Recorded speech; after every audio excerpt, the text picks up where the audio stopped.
Hi అందరికీ నమస్తేనండి. నేను భాస్కర్‌ని.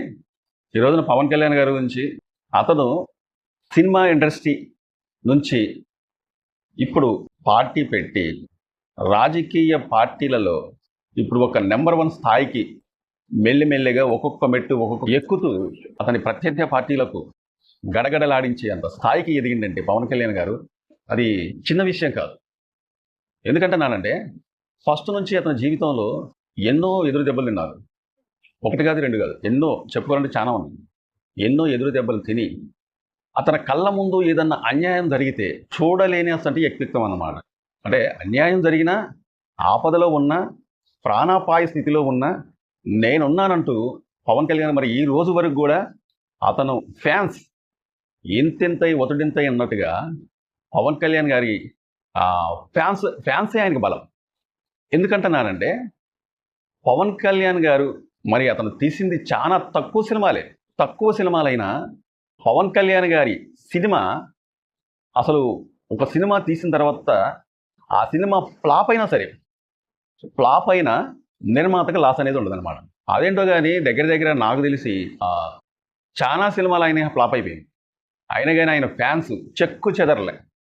ఇదేంట్రా బాబు ఇటువంటి సినిమాలు చేస్తుండు, ఏమో ఏ సినిమా తీసినా కానీ ఫ్లాప్ అవుతుంది, అందరు హీరోలాగా టక్క టక్క టక్క టక్క సినిమాలు ఎందుకు చేయలేకపోతుండు అని చెప్పి అనుకోలే ఫ్యాన్స్ కూడా. సినిమా ఫ్లాప్ అయ్యి దెబ్బ మీద దెబ్బ, అంటే సినిమా ఫ్లాప్ అయినా అలాగ దగ్గర దగ్గర ఒక 10 సంవత్సరాలు సినిమాలు ఫ్లాప్ అవ్వకుండా వచ్చిన అత్తోరింటికి దారేది సినిమా సూపర్ హిట్ అయింది, బ్లాక్ బస్టర్ హిట్ అయింది అనమాట. అదొకటే ఆయన పడింది. ఒక 10 సంవత్సరాల క్రితం నుంచి మళ్ళీ హిట్ కొట్టిందంటే అథారిటీకి దారేది సినిమా. తర్వాత మళ్ళీ కొన్ని ఫ్లాపులు, కొన్ని యావరేజ్ వచ్చినాయి, కొన్ని తర్వాత కొన్ని ఫ్లాపులు వచ్చినాయి. అయినా సరే అతనికి ఫ్యాన్సే ఒక కొండంత అండ, కొండంత బలం. ఆయన ఫ్యాన్స్ అనేది ఎప్పుడు కూడా చెక్కు చెదరలేదన్నమాట. అంటే నిరుత్సాహపల్లె. అసలు ఆయన సినిమాని ఒక సినిమా రిలీజ్ అయిందంటే ముందాల అసలు ఆ సినిమా థియేటర్ దగ్గర ఒక పండగ వాతావరణమే ఉంటుందన్నమాట. అయితే అతను ఇవన్నీ నేను ఎందుకు చెప్తున్నానంటే, ఇందాక ఒక మాట అన్నా, అతను పక్కన ఎవరన్నా అతను చూస్తుండగా ప్రాణాపాయ స్థితిలో ఉన్నాడంటే అతను కనీసం అప్పుడు షూటింగ్ జరుగుతున్నా సరే అవన్నీ పక్కన పడేసి వెంటనే అతను స్పందిస్తాడన్నమాట. ఓసారి ఏదో ఇంటర్వ్యూలో పవన్ కళ్యాణ్ గారి గురించి మన చోటకే నాయుడు, కెమెరామ్యాన్ చోటకే నాయుడు ఏం చెప్పిందంటే, ఇతను చోటకే నాయుడునో పవన్ కళ్యాణ్ ఇద్దరు కలిసి ఏదో అక్కడ పక్కన ఎక్కడో నిలబడినో మరి షూటింగ్ ఏం జరుగుతుందో నాకు అంత ఐడియా లేదు. ఈ లోపుగా ఒక కుర్రోడు బైక్ మీద నుంచి అలా వచ్చేస్తున్నాడు. ఎదురుగా ఒక కారో వ్యానో ఏదో వచ్చేసి పాట్మన్ గుద్దేలాడికి ఈ కుర్రోడు ఎగిరి ఒక 5-6 మీటర్ల దూరంలో ఎగిరి అంత దూరం పడిపోతే ఒళ్ళంతా బ్లడ్డేనట. అది పవన్ కళ్యాణ్ గారు ముందు జరిగిన యాక్సిడెంట్. జరిగేలాంటికి అసలు అక్కడ ఇప్పుడు జరిగిన పబ్లిక్లో గబుక్కున్న యాక్సిడెంట్ జరిగితే చాలామంది గుమ్ముగూడిపోతారు. పవన్ కళ్యాణ్ గారు అతను ప్రాణాపాయ స్థితిలో ఉన్నప్పుడు అసలు నేను ఒక హీరోని, నేను ఆడికి వెళ్తే జనాలు గుమ్ముగూడతారు అన్న ఏం లేకుండా వెంటనే అతని దగ్గరికి వెళ్ళి ఆ పబ్లిక్ అనేది ఉంటే వాళ్ళందరినీ కొద్దిగా పక్కకి వెళ్ళమని చెప్పి అతను పట్టుకొని తీసుకెళ్ళి హాస్పిటల్లో ట్రీట్మెంట్ చేయించి అతని ప్రాణాలు కాపాడింది. ఇవన్నీ కూడా చోటకే నాయుడు చెప్పింది. అంటే అతను ఒక ఎక్కడైనా అన్యాయం జరిగితే చూడలేడు, అలాగే ఎవరన్నా ప్రాణాపాయ స్థితిలో ఉన్నా చూడలేడు. నాకు ఎందుకురా ఎన్ని చికాకు అవన్నీ నేను నా తల మీద పెట్టుకోవడం అవసరం అన్నట్టుగా అనుకోడు అనమాట. వెంటనే అక్కడికి వెళ్ళి స్పందిస్తాడు.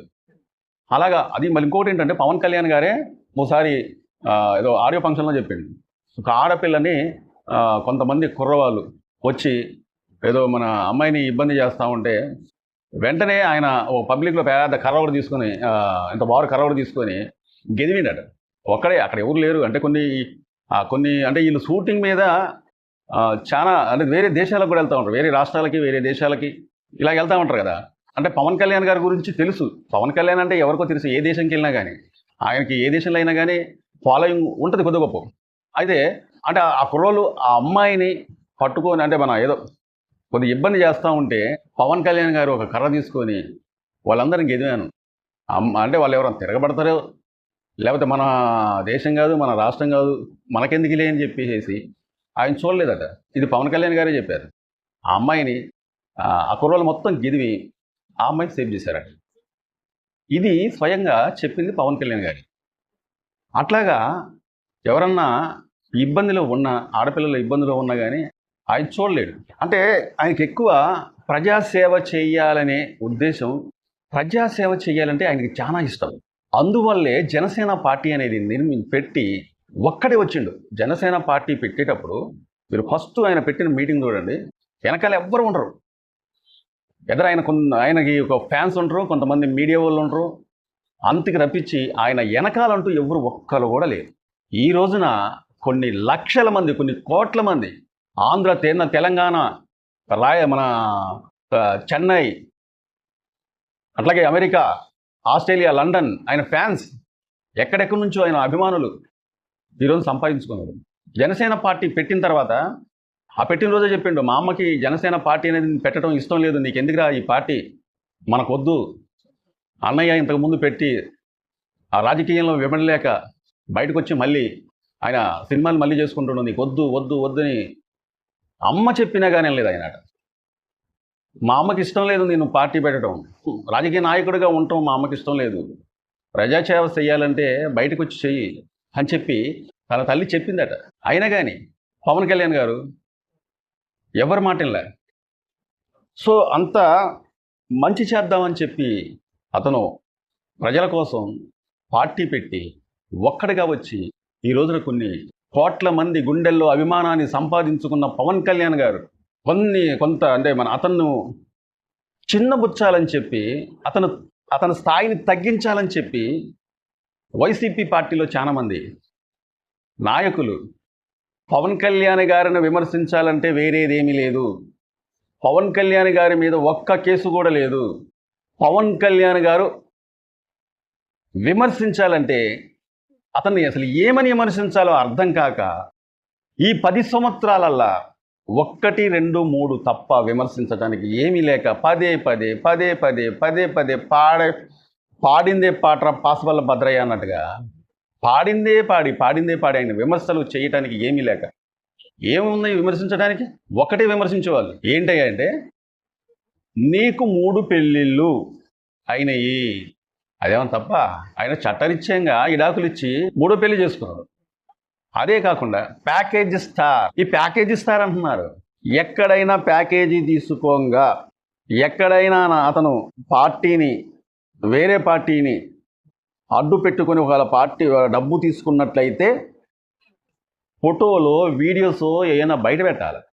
అంతేగాని ఏదో బట్టగాల్చి మీద పడేసినట్టుగా ప్యాకేజ్ ఇస్తారు ఇది ఒకటే విమర్శ అనేది. అటు 3 పెళ్ళిళ్ళు చేసుకున్నాడు అని చెప్పి అదొకటి, 3 భార్యలు అని చెప్పి అదొకటి, ఏదో ప్యాకేజ్ ఇస్తారు ఒకటి. ఈ తప్ప విమర్శించడానికి ఏమీ లేదు. మళ్ళీ పావలా కళ్యాణ్ అట ఆయన్ని తగ్గించడానికి, జనాలలో తగ్గించడానికి. ఇంకా మళ్ళీ ఇదే కాకుండా ఈ మధ్యలో 4వ పెళ్ళి. అదేంటి అసలు నాకు అర్థం కాగడుతున్నా. జనాల్లో ప్రజల్లో అర్థం కాదు ఏంటంటే, 4వ పెళ్ళి ప్యాకేజ్ ఇస్తారు, పావలా కళ్యాణ్ ఇలా విమర్శిస్తూ అంటే చెప్పిందే చెప్పి నిన్న కేసులు ఉన్నాయి, అది ఉన్నాయి అనుకుంటే ఏ ఒక్కటి లేదు. ఈ 10 సంవత్సరాలలో కూడా ఏ ఒక్క కేసు కూడా ఆయన మీద నిలవల్ల. ఏదో చిన్న పెట్టారు, ఆయన మానసికంగా ఇబ్బంది చేద్దామని చెప్పి పెట్టారు. అక్కడెక్కడైనా చిన్న కేసులు ఏమంటాయి, కానీ ఏమీ నిలవలే. ఆ విధంగా పవన్ కళ్యాణ్ గారిని మానసికంగా దెబ్బకొడదామని చెప్పి చూశారు. ప్రజారాజ్యం పార్టీ చిరంజీవి గారు పెట్టినప్పుడు చిరంజీవి గారికి 72 లక్షల మంది ఓటర్లు ఓటేశారు ఆయన నమ్మి. పవన్ కళ్యాణ్ గారు దాంట్లో ఉన్నప్పుడు అసలు పవన్ కళ్యాణ్ గారు ఆ రోజు నుంచి ఈ రోజు దాకా కూడా చిరంజీవి గారు డ్రాప్ అయిపోయారు రాజకీయం నుంచి. కానీ పవన్ కళ్యాణ్ గారు ఒక మాట అన్నాడంటే ఆ మాటకి కట్టుబడి ఉంటాడు. చిరంజీవి గారు కూడా గొప్పవారే. కరోనా టైంలో అతను దగ్గర 30 కోట్ల రూపాయలు ఖర్చు పెట్టి ఆక్సిజన్ పంపించారు. సినిమా ఇండస్ట్రీలో ఉన్న పేదలకు, వర్కర్లకు ప్రతిరోజు భోజనాలు పెట్టారు. ఎందుకంటే పనులు లేవు అప్పుడు, ఎవడు పని చెప్పేటోడు లేడు, పని చేయడానికి వచ్చేటోడు కూడా లేడు. పని చేయాలంటే బయటికి వెళ్ళాలంటే ఎక్కడ కరోనా వచ్చి ఇదైపోతారని చెప్పేసి ఒక్కొక్కరికి గుండెల్లో భయం ఉండేది. అసంటి టైంలో ఆక్సిజన్ 30 కోట్లు పెట్టి అతను సొంత డబ్బు 30 కోట్లు అంటే మాట్లాడి నాకు తెలియకడుతున్నా 30 మనం కనీసం 300 రూపాయలు బయట ఖర్చు పెడదామంటేనే నేను ఎందుకు పెట్టాలి? ఆ 300 రూపాయలు ఉంటే నాకు 2 రోజులు సరిపోతాయి, ఒక రోజు సరిపోతాయి అని చెప్పి ఆలోచిస్తాం వాళ్ళు. లేటెస్ట్గా మొన్న పవన్ కళ్యాణ్ గారికి 5 కోట్లు ఇచ్చారు. వాళ్ళ అన్న తమ్ముడు అంటే పంచప్రాణం ఆయనకి. చిరంజీవి గారి గురించి కూడా ఒక వీడియో చేస్తా, నేను చేసి పెడతా ఆయన గొప్పతనం గురించి. అసంటి అన్నదమ్ములు ఒక రామలక్ష్మణ్ లాగా ఉంటుంది. అలాగే నాగేంద్రబాబు గారు, వీళ్ళ మీద కనీసం ఒక్క వీగ వాళ్ళని ఆయన ఒప్పుకోడు. నాగేంద్రబాబు గారు తమ్ముడిని ఏమన్నా అన్నగారు ఊరుకోరు. కానీ ఇప్పుడు రాజకీయంలో ఉన్నప్పుడు ఈ సహజమే. నా తమ్ముడిని ఎందుకు అంటున్నారని చెప్పేసి అనలేము మనం. అయితే నాగేంద్రబాబు గారు అనలేరు. అలాగే అతన్ని విమర్శించడానికి, పవన్ కళ్యాణ్ గారిని విమర్శించడానికి ఏమీ లేదు.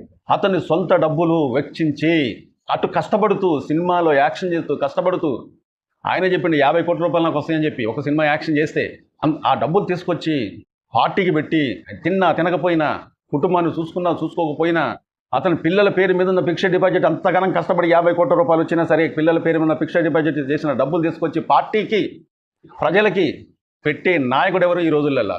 గుండె మీద చేసి పెట్టుకొని ఆలోచించండి ఒకసారి. ఆయనకి ఏం అవసరం? అంగరంగ వైభవంగా ఉండొచ్చు అంత డబ్బుతోని, కొన్ని తరతరాలు తిన్నా కానీ తరగవు. టక్క ఆయన సంపాదించాలని టక్కటక్క ఒక 10 సినిమాలు చేసేసి పక్కన పడేసేసి కొన్ని కోట్ల రూపాయల ఆదాయం తెచ్చుకొని ఇకైతే ఏం అవసరం లేకుండా బయటికి వెళ్ళకుండా చక్కగా బతకొచ్చు ఆయన కుటుంబం, ఆయన పిల్లలు. ఆ సౌకర్యాలు లేవా?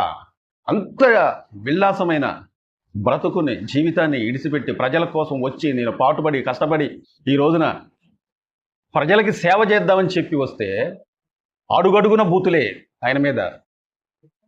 బూతులు లాంటి రాళ్లతోని ఆయన గుండెని గాయపరిచారు. అడుగడుగున చెప్పులతో కొడతాం, ప్యాకేజ్ ఇస్తారు. ఒక్క వీడియో అయినా చూపెట్టారా? ఏనాడైనా ఎవరైనా ఆయన ప్యాకేజీ తీసుకుంటున్నాగా? లేదు. కనీసం ఎవరన్నా సాక్ష్యమైన ఉన్నారా? చూస్తాం మన ఆయన తీసుకోగా చెప్పిన వారు. అదిగో పవన్ కళ్యాణ్ గారు పలాని పార్టీ నుంచి మీ కేసు నేను పనిచేస్తా, అనుకూలంగా పనిచేస్తానని చెప్పి ఏ రోజైనా ఒక్క వ్యక్తి చూసిండా? ఏమీ లేవు. కానీ విమర్శించటానికి ఏమీ లేవు కాబట్టి ఆ రెండే దొరికి ఒక ప్యాకేజ్ ఇస్తారు, ఒకటి 3 పెళ్ళిలో ఒకటి, ఈ మధ్యలో 4వ పెళ్ళి అంటున్నాను. ఇక్కడే కాలింది మన అతని ఫ్యాన్స్కి. ఏమనలేక పవన్ కళ్యాణ్ గారిని ఈ విధంగా విమర్శిస్తున్నారన్న సంగతి ప్రజలకి అర్థమైపోయింది. ఫస్ట్లో ప్యాకేజ్ ఇస్తారంటే ఏమైనా ప్యాకేజ్ తీసుకున్నారేమో, డబ్బులు ఏమైనా తీసుకున్నారేమో. 2014లో బీజేపీకి, మన టీడీపీకి మద్దతుగా ఉన్నారు. ఆయన సైలెంట్ అయిపోయారు. వాళ్ళకి మద్దతుగా ఉండి మన టీడీపీ, మన ఆంధ్రాలో అధికారం వచ్చిందంటే పవన్ కళ్యాణ్ గారి వల్లే. అంటే ప్యాకేజ్ ఏమైనా తీసుకున్నారేమో అని అనుకున్నారు కొంతమంది. మరి సాక్ష్యాలు చూపెట్టలేదుగా. ఎప్పుడు కూడా సాక్ష్యాలు అనేది చూపెట్టలే. మరి సాక్ష్యాలు చూపెట్టకపోతే ఎకనైనా చూపిస్తారేమంటున్నారు, ఎకనైనా చూపిస్తున్నారేమో అంటున్నారు. కానీ అంటున్నారు కానీ చూపెట్టట్లే. అంటే ఇదంతా ఉత్తదే, విమర్శించడానికి ఏమీ లేవు కాబట్టి ప్యాకేజ్ ఇస్తారు, దత్తపుత్రుడు. ఇయే ఆ విమర్శలు తప్ప పవన్ కళ్యాణ్ గారి మీద ఆధారాలు అంటే విమర్శించారంటే పలానా కాడ చేస్తేనే ఆ పాయింట్ పట్టుకుని విమర్శించాలి. ఈ తప్పేమీ లేదు. అప్పుడు జనాల్లో ఈ అంతా ఉత్తదే, ప్యాకేజ్ ఎక్కడైనా తీసుకుంటే ప్యాకేజ్ అనొచ్చు, తీసుకున్నాడు పవన్ కళ్యాణ్ ప్యాకేజ్, అందుకే ఆ పార్టీకి అప్పుడు పనిచేసింది అని చెప్పి. అలాగే 2019లో ఏ పార్టీ అనేది పొత్తు కలుపుకోలేదు. అటు బీజేపీ, ఇటు టీడీపీ ఎవరిని కూడా పొత్తు కలుపుకోలేదు. పొత్తు కలుపుకోవటం వల్ల ఈ 3 పార్టీలు ఆంధ్రలో దెబ్బతింది. వైసీపీ పార్టీ వాళ్ళు ఒక్కడి వేరా, సింగిల్ గేరా అని చెప్పి.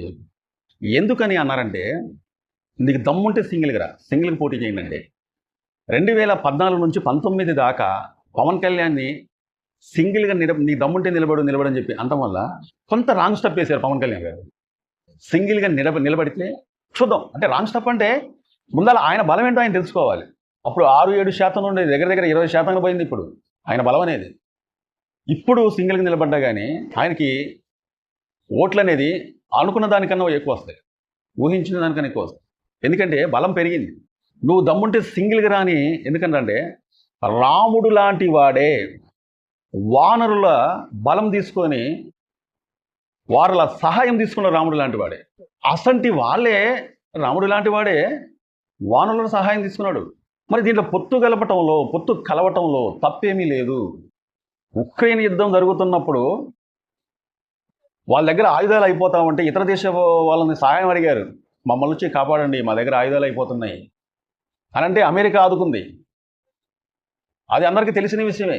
నాకెందుకులే అని చెప్పి అంటే అంటే ఇప్పుడు ఒకరికొకరి సహాయం అనేది తీసుకుంటే బలం అనేది పెరుగుద్ది.